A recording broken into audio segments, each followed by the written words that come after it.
Welcome in. Belly up, have a seat, and grab a drink as we talk some Wingman Fantasy Football.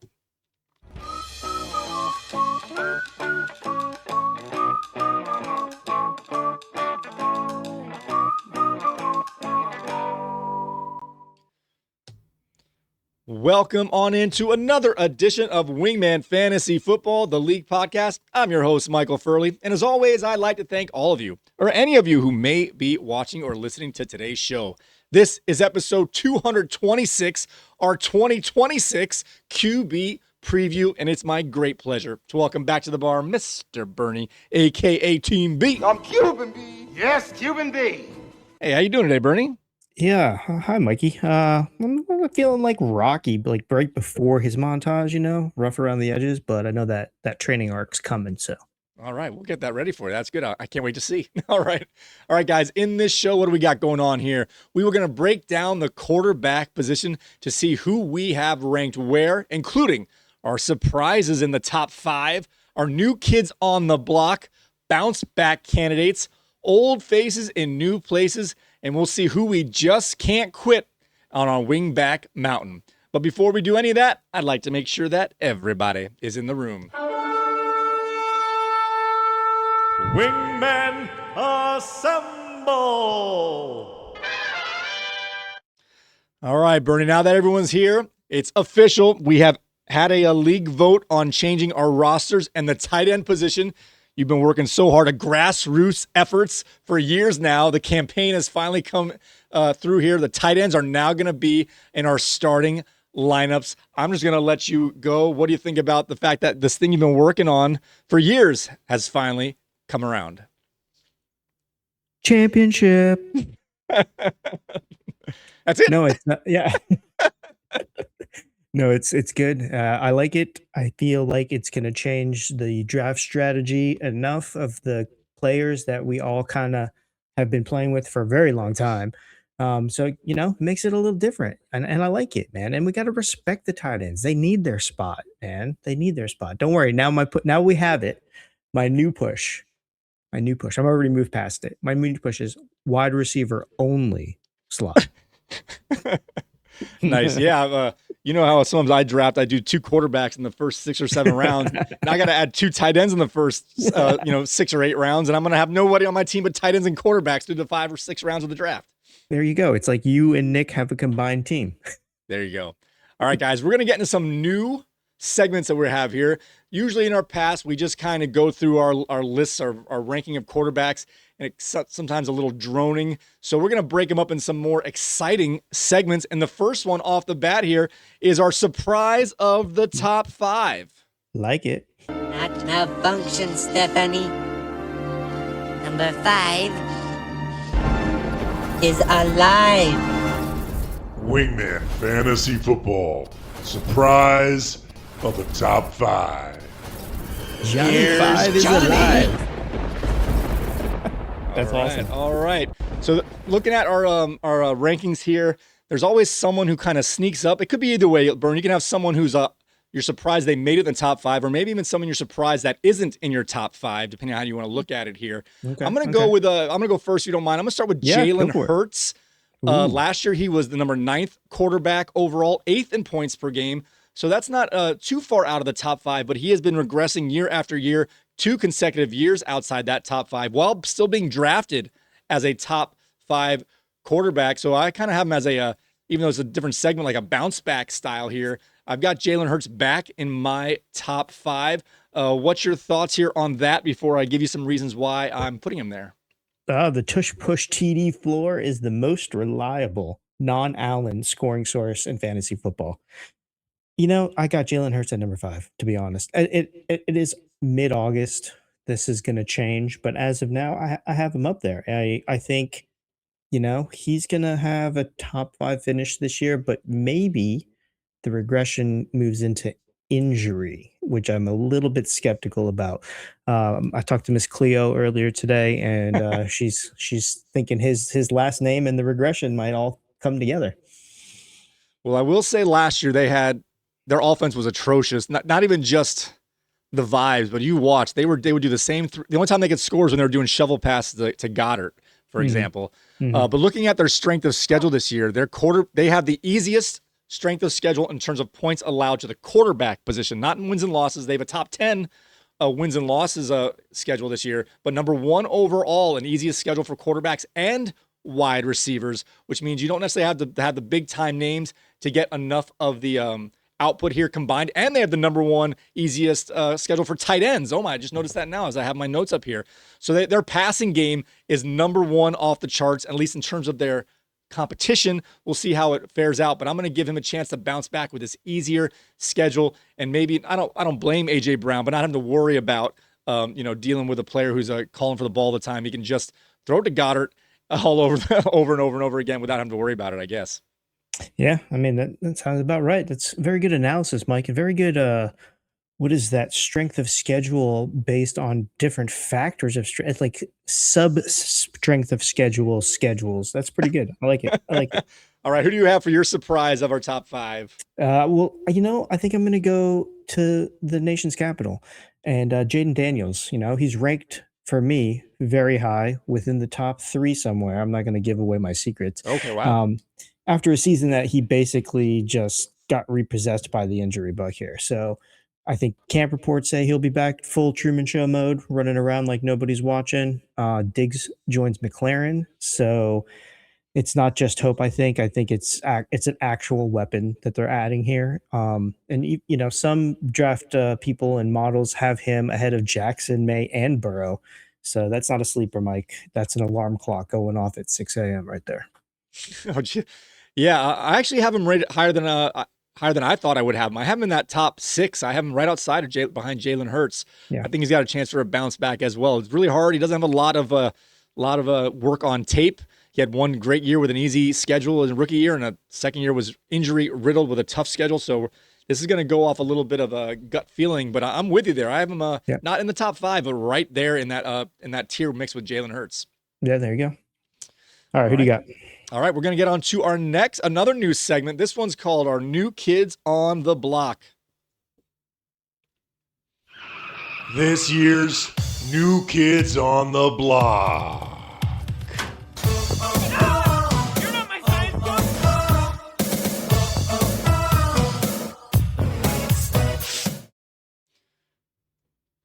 All right, and the quarterbacks, there's not too many, but it's easy to go over them here. I've got Carson Beck after his opening day, really fine game in the Hall of Fame game a week and a half ago. He missed this past game with some rib soreness. And I'm also going to mention Ty Simpson only because he is behind an aging quarterback in Matthew Stafford, the league's MVP, but he had an awesome debut as he played most of the snaps in the Rams preseason opener as well. Obviously, what's your quarterback that you're looking at here? It's pretty obvious, I think, who's left on the list. Oh, yeah. Oh, my guy, Mr. Mendoza. Cousins is just kind of holding the seat warm here in Las Vegas. But everybody knows that. So I think Mendoza has already had some flashes in his preseason debut as a rookie. So maybe it's not week 1 starter, but he's definitely going to be a stash and wait, cheap now, potentially the big story by week 6. Did you happen to watch the preseason Raiders game? That was on TV, I believe. No, I saw a clip of some fan getting into an argument and then a security coming over and hauling him away. Gotcha. Well, Kirk Cousins started that one. I don't know if he did 1 or 2 drives. I think it was just 1 drive, but either way, he had 8 plays, however it went down, and he went right down the field. But you could tell this is Kirk Cousins now. His arm strength is not there, but he knows where he wants to go with the ball right when he gets the snap. It's like 3-step turn, hit the guy on the left side. 3-step, hit the and then his they went right down the field. His progression is 1, maybe 2. Right. But he was hitting his guys, and some of that could be preseason, vanilla defenses, what have you. But he was very deliberate and successful. But then Mendoza came in, and he was interesting. He was exactly what you expect a rookie to do. He was sometimes didn't hit the first, second read like the way Cousins was. He wasn't getting out of his hand, so he would scramble around a little bit, sometimes get under duress. But when he did actually throw the ball, man, that guy's got a cannon. You could just tell the difference in the liveliness of the arms. Nice. So if he can learn a little bit from Kirk Cousins about, 1-2, make your decision. There's an idea. Which is, that's the whole idea of bringing the veteran in and let him watch for a little bit. He's got the attribute. I know Mendoza was a Heisman Trophy winner, but I didn't know. Sometimes these college quarterbacks, you don't know really how good they are. Yeah. because they're system guys or whatever. But I was surprised how live his arm was watching that game. But he also took a couple sacks because he was kind of didn't know when to get rid of the ball.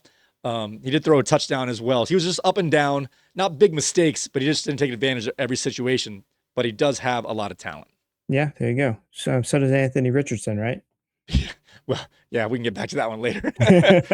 So who do you think is going to start first, Mendoza or Carson Beck? They're similar situations, although Mendoza is obviously the number 1 overall pick. Beck was taken in the 3rd round. But in terms of, journeyman starting guys in front of him, there's opportunities for both these rookies to get on the field as starters at some point this season. Yeah, I think Mendoza has a quicker chance of getting there, either with an actual Kirk Cousin injury or just the line being good and the coach is going, okay, let's go, like we talked about last time. Yeah, I think I had to fill in the gaps from last time because of our technical difficulties, but you had mentioned it when we were recording the first time, how I had mentioned that they've improved their offensive line, and you also mentioned the counter to that is like they're going to make sure that line is good. Let Cousins take the first beating, or at least, all right, is it safe? All right, it's safe. Let's put the kid in. He's the canary in the coal mine. There you go. All right. Getting on to our next segment. We got hyper segments here. This one is our bounce back candidates. Oh, you can't bounce the bounce if you can't even pronounce the bounce. Repeat after Tigger. Wingman Fantasy Football Bounce Back Candidates. But the most wonderful thing about Tigger is I'm the only one. I'm the only one. All right, Bernie, we got some bounce back candidates at our quarterbacks. I'm going to start here with Joe Burrow. Let's see.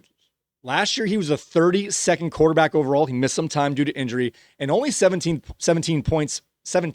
in points per game. So even the games he played, he wasn't great as an average. He did have that, like, against the Browns, that first or second game of the year where they had like no points. And I think one of his other games he might have left early with an injury. Nonetheless, he wasn't great last year, but I went back to his box scores, and it's pretty much if he plays 16 games or more, he's a top 4 quarterback, 4,500 yards, 38 touchdowns, somewhere in that range, give or take. It's all about playing for him. And he's usually kind of on an other year, year on, year off kind of thing. Last year, he didn't play a whole season. It's all about hoping that he plays a whole season. I think he's going to bounce back and get bounce back right there. And I got him rated pretty high. I'll reveal that after we go through some of these other bounce back candidates here. Well, who else do you have for a bounce back candidate? Actually, just quick question here on Joe Burrow. Who you would consider him a passing quarterback, right? Yes. Yes. Okay. So who's ahead of him as far as passing and rushing? We got Josh Allen, right? Lamar Jackson. Yep.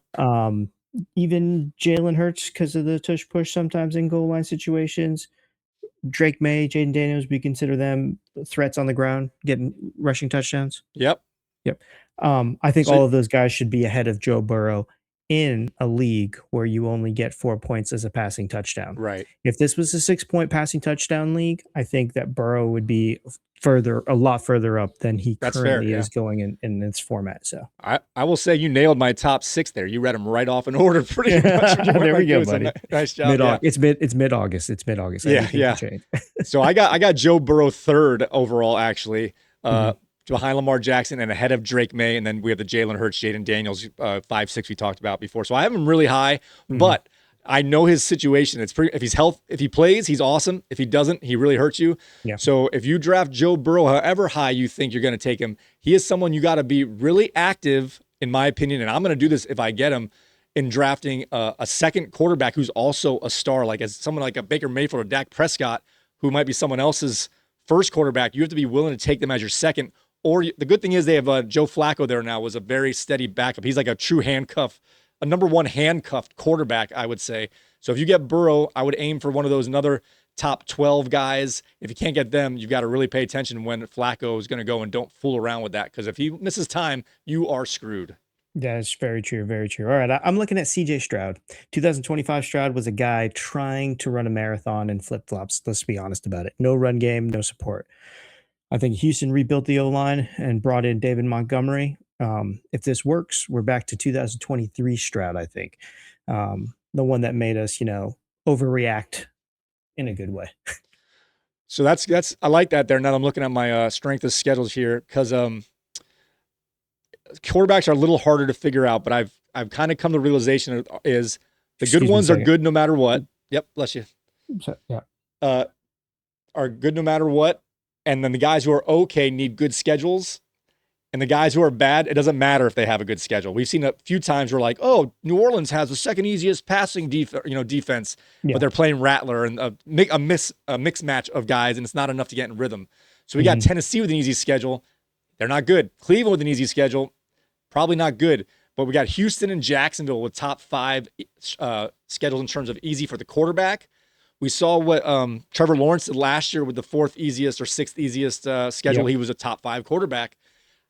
I don't know if Stroud is as good as Lawrence, but I also don't think Lawrence is like elite quarterback. I think he needs the easier schedule. Yeah. This is working out for you as a potential really nice pick for a bounce back because I would say Stroud is in that range of good quarterback who needs help, and he's got it with his strength of schedule this year. There you go. And the O-line and David Montgomery. Yeah, if it works out. I got another bounce back here. Baker Mayfield. I hope so, man, because he started out the year so hot last year in the first 4 to 6 weeks. And then he was probably banged up, but even watching those games, he was missing guys. We mentioned he almost got Mike Evans hurt a couple times with throwing the ball behind him and high.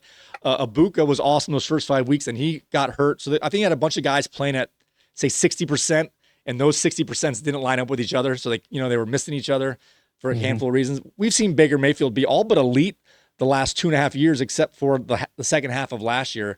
He's on a contract year. That's going to be interesting one way or the other. But we've seen him with elite chances here. Let's hope that he was off last year due to injury of his own that he was playing through. Because he's a dog, he plays through hurt, and sometimes it ruins his production. I'm hoping that off season here, getting back healthy, Baker Mayfield might be back at one of your top 8 quarterbacks. Before I ask you for anyone else, if you do have anyone, how high do you have Baker Mayfield bouncing back on your end? Ooh, where did he end up last year? I have him. He was 12th overall and 18th per game. Last year. Oh, he might bounce down for me then. I got him in the back of the pack, probably like about a tier 4. If you would do a traditional tier system. So I got guys like Malik Willis and Brock. Oh wow, you have really low then. Cam Ward, yeah. I put him back as a top 10 guy. He's mixed in there with Dak Prescott and Patrick Mahomes, the non-running quarterbacks who have shown that they can carry offenses in some degree. So he's in that kind of 9, 10, 11 with Dak, Mayfield, and Mahomes. That's the group of guys that aren't running quarterbacks, but I think are very talented and a little better than the dart throw running quarterbacks, if you will.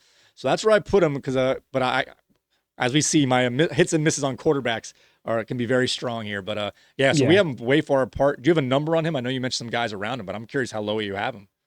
23. Oh wow. Yeah, Okay. 23. Big difference for us right there. Yeah, I think the age is going to also catch up, and the throwing his body out there because he wants to win. That's going to meet at a crossroad. I think the other two that you mentioned, Prescott and Mahomes, they're a little bit less risk taking than Baker. Not that they're soft, just a little less risk taking. Yeah. Do you have anyone else as bounce backs? I got one more. If you don't, no, I don't. What do you got? I got Lamar Jackson here. Last year, we finished as 20th overall, 14th per game. An injury-riddled season, a lot of lower body injuries, missing parts of games. And even when he was in, you could tell he wasn't running the same way. So I'm putting as a big bounce back. I got him rated as number 2. Lamar Jackson is either a 1 or 2 in your preseason rankings, and you just hope it comes true because his ceiling is higher than anybody in the league. Yeah. 2 years ago, he scored like 465 points. And last year, our leader, Josh Allen, only scored 390. So he can score 70 more points than the overall point leader last year when he's right. But he's similar to Burrow in that if you draft him, you might want to be a little heady and have your backup quarterback be of a very high caliber just in case. And it's one of those things, if he hits, you trade your second guy. If he misses, you might be able to trade Lamar Jackson, even if he is hurt, because his name recognition is so high. I agree with that. I think I have Jackson at 3. Did Snoop Huntley go back to? I thought I saw him in the box score this weekend. I didn't overly look, but I think he is. Yes. Okay. Yeah. So that's a good thing because he knows I guess he doesn't know the system. The system's changing. But he works, so I think he likes to play there. I think the guys like him there, so it wouldn't be a bad if you didn't get a high end backup where if you waited long enough, you could just scoop up Snoop. Oh, nice. I like that. I like that. All right. We got any more bounce back candidates that maybe caught your attention while we were looking at the rankings here? No, that's it. Okay. All right. We got our next segment, guys. This one's kind of fun here. We got our old faces in new places. Wingman Fantasy Football. Welcome to the team. Who are you? Where am I? Get this man a helmet. Old faces, new places. I'll say hello, my darling, if we should meet again. I forgot my old face went across that graphic. So this one we have, see, old faces, new places. Every time I make a graphic with a coach, NFL coach, they're not on the team the next year. So I made one with Mike Tomlin, thinking to be there forever, and he's gone. All right. My first old face, new place, we kind of mentioned it a little bit. Maybe we didn't. We did a little bit in our AFC preview as a come and go here. Tua Tagovailoa, former quarterback for your childhood team, now quarterbacking your hometown team, still looked pretty bad in this preseason game here. Not very strong in his first outing, but nonetheless, Tua Tagovailoa is one of those guys who is a bye-week replacement kind of thing at best. Maybe if you watch him, he's gone through hot stretches in his past, but I think those are well behind him. Just seeing how he looks very tentative and tries to get rid of the ball as quick as he can. First read, regardless if the defense is there or not. I noticed that last year. So what's your thoughts on Tua Tagovailoa, and how low do you have him rated, and who might be around him? Oh, gosh. I don't think I printed out those last couple pages. Oh, there he is. So let's see. I got Tua pretty low. I got him at the 28th quarterback if you really need to get him. You know what's funny? I got him around Aaron Rodgers and Kirk Cousins and Jacoby Brissett. Oh, wow. Yeah. And I didn't even rank the Cleveland on there. I didn't put a specific Cleveland. I just put Cleveland QB. But no, let's talk about Tua here. He has the job outright. Penix is roughly 50-50 for week one after multiple ACL tears. But new team, zero rushing floor. This is a matchup only, like you said. And you also said that crossing the streams would be bad, Egon. Yeah. All right. I'm just going to look at their schedule. The good thing is they're playing most, they're in the South, play more games indoors, so they'll have less cold games. I mean, he was in Miami, only had one or two a year, but that was too many. Atlanta is right in the middle. We got good AC down here, brother. Yeah. Yeah. Right. Atlanta's right in the middle, which honestly is a good spot for quarterbacks to overperform. As long as they're not all the way at the bottom. That middle has a lot of maneuverability. They can go either way. I'm not saying there's no guarantees, but if he is good, if you think he's good, that strength of schedule is not going to keep him down. If he is not good, then he's not good. Doesn't matter where they're playing and who they're playing and all those combinations. I have him rated 25th. I have him ranked next to CJ Stroud, so I have Stroud down at 26th. Yeah, you're not that far off. Okay. Well, you're not that far from on Stroud. We are, yeah. Yes, on Stroud we are. Okay. So listen, what about our favorite guy, our video game guy here, Kyler Murray? He's in Minnesota. Somewhere a Cardinals fan just knocked over his coffee. He didn't just get handed the job though either. That's the other thing. He actually wasn't an injury. He beat out JJ McCarthy for it. So that's saying something right there. He brings a dual threat dimension to O'Connell's offense that it just hasn't had, and his health it's always an asterisk, but one full season in 5 years, if he stays upright, back to video games. I will say in the preseason opener there, he started. Obviously, they named him the starter. So a couple things here. One, they named him the starter way earlier than I thought they were going to, which is good for all parties involved. Just to know it and not have that up in the air. Yeah. So he beat him out. I thought they might have to play one or two preseason games before they announced it. They announced it before the first preseason game. He looked pretty good. Like he looked as good as he normally would. Didn't look any worse for wear than he did when he was healthy with Arizona. I think they had a touchdown drive, if I'm not mistaken, in that first drive, or at least a scoring drive. I'd have to double check. I don't have the box score in front of me. But let's see what else there. And I have him at 12. What's that?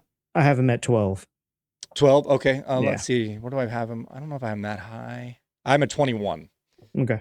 I got him with the rushing quarterbacks that really don't have anything to. They're not good, but they might be okay. Like upside back end value picks at the worst. You know. It's funny. I have him in between some tall guys.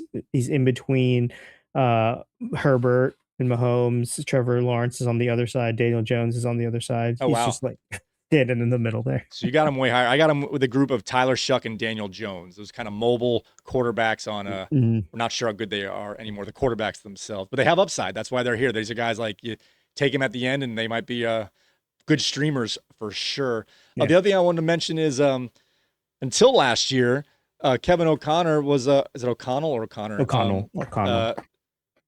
He could put almost any quarterback in and they would be successful to some degree. With Nick Mullins, for example, they had Josh Dobbs had a really nice run with them as an emergency pickup 1 year. And the way I look at it, if they could score with Josh Dobbs, Kyler Murray is kind of a Josh Dobbs type of player. You would say Murray's better, but just to be as fair to Dobbs and not overhyping Murray here. But even with that, Dobbs moved the Vikings. They won a lot of games with Dobbs in those like 6 weeks where he played. So I think Murray could be a very nice streaming to back end starter, depending on how the draft falls for you. Yeah, the only thing O'Connell has to worry about is last year. What I noticed is that the defensive coordinators and the defensive coaches kind of picked up on a lot of his schemes. So okay, they had a tougher time towards the end of the season. I think they could have gone pretty far. So, but no, you were absolutely right. I think it's going to be good. It's going to be good. So you mentioned him before. He is an old face. It's not a new place in Aaron Rodgers, but right next to him at 29th for me, I've got Geno Smith coming back to the New York Jets. He is in a very bad group for me of Bryce Young, Cam Ward, Geno Smith, and Aaron Jones. These are guys who are technically starters, but I don't want to put these guys in my lineup for anything. What do you think about Geno Smith's outlook? You think he's going to be more successful than what they had last year between Tyrod Taylor, Justin Fields, and I forget the rookie they put in the second half of the year? I'm looking for him, and I don't even see him on my. It's for the best. Yeah, he's not this high. I might have just skipped over him, but I thought I did all 32. Maybe one of my pages didn't print out. Oh, there he is, 26. I have him at 26. Okay. Yep. So we have him in the same spot. Who do you have right around him? What kind of groupings do you have with him? I got like Bryce Young over there. Malik Willis is over there. Tua is right behind him. Okay. So, yeah. Yep. Very similar. Very similar. So we agree on there pretty much. I mean, these are guys, like, again, they are technically starters for not great teams. And he's got Garrett Wilson and Breece Hall, so it's not like the offense is completely, untalented. Well, I'm hoping he checks down a lot to Breece Hall, because Breece Hall is really electric in the flats to the open field. That's actually his best work is when he gets out in the receiving game. Yeah, yeah. And if that pays off, then that's going to have the safeties cheat up, and then Garrett Wilson can open up the top. All right, I'm going to ask you a production question here. We got one more main segment. That's Wingback Mountain. But are there any guys you want to mention anywhere throughout your rankings that we haven't really talked about before we get to the Wingback Mountain? Really. I got a couple that catch my attention here. Maybe we talk about Caleb Williams a little bit, just because this is going to be Ben Johnson, and Ben Johnson is only going to get better and better. He had a top 5 finish in 25, and that was the first year. And, and they didn't seem like they were personality clicking that year. So I think he's going to have a good true leap. I have him all the way up there at number 6. I have him way down. He's 15 for me. I have him with the group of Jared Goff, Matthew Stafford. At 15, 16, 17, all quality quarterbacks, not really running quarterbacks. I put a little more stock, rightly or wrongly, in the Madden curse. I'm not going to put someone at their top of their ceiling when they're on that cover of that video game. I'm going to drop them down a little bit just as a safety mechanism here. So he's probably going to finish in that 6, 7, 8, 9 range, maybe 8 to 12. Right where I have him. Yeah, 8 to 12, but I'm going to bump him down to 15. Just because I'd rather have some upside with some running quarterbacks ahead of him there, but it's arguable. Yeah. Okay. So let me throw this out for you then. Yeah. It's your turn to get this level of quarterback, right? Yep. Are you taking Jackson Dart and Bo Nix over Caleb Williams? That's 1, 2, 3 in a row. 13, 14, 15. Nix, Dart, Williams. Oh, you would take the other two over Williams. That's how I have it now. I mean, I'm probably going to come one more Wow. time, but that's how I got it. Yeah. All right. I like Jackson Darts. If Neighbors and Scatterboo are both back and staying healthy, that's a young deadly trio right there. I just tend to put the rushing upside ahead of the guys who are equal with the passing upside kind of thing. So like those guys are probably really one tier, but I separate them by the guys who can run and score touchdowns on the ground to those who are more prolific in the air. Yeah, I hear you. All right, who else you got? I got Brock Purdy super high here. He just, in terms of points per game, I think he was number 2 last year. No, number 3 or 4. He was up there. He's just so efficient, and we kind of forget about him. And now after that Golden Wingman Awards, when I agree with you after the fact that he probably should have won the award for postseason MVP. I've got him rated as high as 7. He's on the top of a tier for me. So how high or what guys you have around Brock Purdy? No, I have him pretty low. I have him at 22 right now. Oh, wow. Yeah, and his efficiency is legitimate. I'm not going to take that away. But the overhauled receiver room is going to be a little bit unpredictable, I think. So I think he might have QB1 spikes, but he'll be a QB2 in my humble opinion. I mean, that's where, he's going to be drafted that way for sure. I put these guys not where I think they're going to be drafted, where I would rank them, and then hope that some of these guys are still sitting there. You know, that one guy who's like, I've scratched out everyone below him for like 4 or 5 people, and this guy's just, glowing at me when it's round, 7 or 8 or whatever it might be when they're still there. Right. After you already have 2 other quarterbacks, and you're like, but this guy's way too high, man. Yeah. I mean, I'll take 2 tight ends before that, but otherwise. Yeah. All right, guys, it is now time to get into our favorite segment here. This one we came up with last year, and it's kind of fun. We call this one Wingback Mountain, where these are players that we just tend to draft over and over and over again. And again, we're in redraft leagues, not a keeper league, so that's saying something. So let's take a look at this year's players on Wingback Mountain. Wingman Fantasy Football.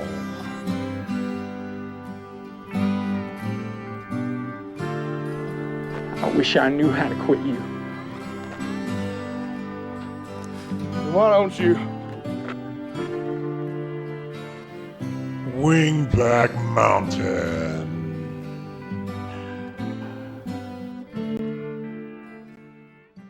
All right, Bernie, I'm gonna let you start this one. I've been kind of hogging the first run here. Who's the player who's been on Wingback Mountain? Are you finally gonna let him go, or are they gonna be here for one more summer? Oh, I love that. I love that intro because of Mr. Julio Jones. Julio. My guy his last name is Jones. Maybe they're related. It's Danny Jones, Daniel Jones, Danny Dimes. We all know him. We all got to know him as a New Yorker. Hey, lady, you call him Dr. Jones. That's right. You call him Dr. Jones. Okay. Yeah. You know the deal. Like every year, somehow, some way, Daniel Jones will end up on my roster. It's not a type, man. It's a condition that I have. And this year, the condition comes with receipts, though. Okay, 18.8 points across 18.8 points a game across 12 full outings before the Achilles. Indy paid him $88 million to keep doing that. So I didn't really need the validation, but I'll take it. And then Richardson and Leonard are in case of emergency plan, but I'm climbing this mountain again, whether it's smart or not. I did get one back. I looked at our last draft since 2022, I believe I went back, and I was surprised. I think you only drafted Daniel Jones once, but like you said, he's a person you tend to acquire as the season moves along here. Yes. So yes. You haven't had him as much as you probably wanted. It seems like you can't get to him when you need him, but he's definitely someone you're always peering across the lake at least. Oh, for sure. When I go, and I never say it in the chat or in the group when we're doing waiver wire stuff, but when somebody does get him, I'm like, oh, I waited a week too long. I also noticed looking back at your drafts, trying to find out who you might have had there. You're pretty consistent. Usually, I think only one year you took a quarterback maybe in the 7th round was your earliest, but you usually wait till about that 9th, 10th round before you take your first quarterback. I don't know if that's something you're going to look to do this year or not, but you're pretty consistent as you're not taking those top, 12 guys off the board to give or take wherever they might end up falling. But the round is 8 or 9 before you're looking at QB. Exactly. Yeah. And that's pretty much it. And that's why I have some of the good players ranked low so I could throw everybody off. All right, my guy here is interesting here. I've drafted him 3 of the last 4 years in 2022, 2023, and 2025. I've also traded him the last 2 times I've had him on my team. This is Justin Herbert. In 2023, he was the 5th picked quarterback, but finished as 19th with 13 games played. In 2024, he was the 18th rated quarterback. Was picked 18th, finished 14th. He played the entire season. And last year, he was picked 16th by yours truly, traded away, of course, but finished 10th. So the last 2 years, he's been that back end outside of a top number 1 quarterback. But he's been, except for those first couple of years where he came out of the gates hot as a rookie, he's slowly becoming more and more of a value, whether or not you think he's a top 8 quarterback or not. He's returning higher value than his draft position. So this time I've got him. Where do I have him ranked? I've got him ranked number 8th. 11. I've got him 8th. ranked 8th. Okay. He's right behind Brock Purdy. He's in that sexy group of passing quarterbacks. Yeah, that sounds good. I got Herbert at 11. He's right there with Kyler Murray and Patrick Mahomes and Bo Nix for me. And I think that I have undervalued him a little bit. And let's not forget that. What's his name? What's the coach's name? Harbaugh or McDaniel? No, McDaniel. Mike McDaniel, right? Yes. Yep. He's on the team, and he loves Justin Herbert because Justin Herbert has an arm, and Justin Herbert is like the Tua counterpart. Didn't they come out at the same year drafted? Yes. So he's like, okay, well, I'll just go see this guy, and I'll make this guy the best QB out of that draft, and I think that's what's going to happen. All right. Well, that's it for all of our segments. I think we touched on most of the guys here. Is there anyone? Wait. Yeah, please. Yes. I wanted to say, I thought you went from Julio. I thought you went to Mike Evans. I thought Mike Evans was your guy. He is now. Okay. Although I never draft Mike Evans, but I trade for him for Justin Herbert every year. That's how it goes. All right. All right. I'm looking at my rankings here real quick. I wonder if there's anyone who catches my attention. I'm going to do this one tier. There's just 2 guys here. I have ranked 18th and 19th. You tell me if that's a good spot for Sam Darnold and Jordan Love. 2 competent quarterbacks on very successful teams overall. The Super Bowl champion last year, Darnold, although they don't really carry the offenses for their particular teams. So it kind of depends on what the coach wants to do in terms of identity. They both like to lean on the run if they can do it, those coaches and teams. So where do you have our Super Bowl champion, Sam Darnold, and Jordan Love? Is that the right kind of spot, 18, 19? Yeah, and I took the paperclip off of my paper, and I lost the order. But I have Jordan Love at 18, and where do I have Darnold? I have Darnold a little lower. I have him down in number 25. I mean, pretty low, very low. I think, okay, so coming off the Super Bowl, what is that called? That's like the hangover or something, Super Bowl hangover. They got rid of Mr. Man. So I don't know. They aren't Hard Knocks. So I don't know what to think about Sam. So I dropped him down pretty low. But Jordan Love, I do have up at 18. So I think we're in about the same spot thinking as far as Jordan Love goes. And we mentioned him a little bit. I just because we didn't. He's one of these top quarterbacks we didn't talk about. Just how high do you have Drake May before we move along? Oh, I got Drake May way up there. Number what? I have him way up there. He is the first quarterback in my tier 2. He is the number 4 quarterback on my list. I have him at 4 as well. So there you go. We talked. You mentioned you ran off the numbers of the top 5, 6 there. We had all the same ones. It sounded like, but we just didn't touch on him. He deserves his praise from last year. Yeah. Honestly, I thought he deserved the MVP more than Stafford, but they were close. They were very close. They're the 2-3. But you better show some respect to your elder son. Well, that's probably what it was to some degree. They both deserved it, but I thought May was a little better for the whole year. But otherwise, I'm just saying he's up there. It's funny how we dropped down last year's MVP. Those guys are neck and neck, and now we still have Matthew Stafford still in that 15 range, give or take, which is higher than last year pre-draft, but still lower than what he finished at.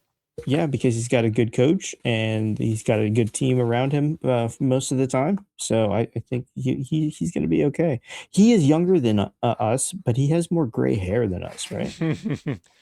All right, guys. Hey, I want to thank you for joining us for a quarterback preview. We've got other positions coming up this week. Bernie and I will talk about either. I'm not sure what we're going to do next, running back, receiver, or tight end. We'll talk about that, which one actually is going to be next. But we're going to keep them in order here. And if we have time, we're going to get you that bonus NFC preview that we didn't quite get out to you last time. We also have more positional previews. Like I said, we're going to do mock drafts, draft day strategies, and last-minute risers and fallers.